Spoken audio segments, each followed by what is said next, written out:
Good afternoon, Purab. Good afternoon. How are you, buddy? I'm good. Good. Tell us, where are you right now?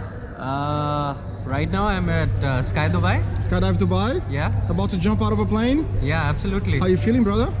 Looking forward to it. Super excited. Super excited, nervous? Yeah. A little bit, Awesome. not much. It's been my bucket list item for a very long time. Awesome. So super excited to get this thing checked today. Yeah. You ready? Absolutely. Any last message to your friends and family? See you soon, guys. All right. See you soon. Let's have some fun, buddy. Have fun. Bye-bye. Bye.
Marvin! How are you, brother? Good?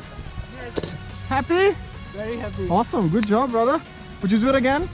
Absolutely. Thank you so much for coming to SkyDive Dubai, brother. See you next time. Bye-bye, man.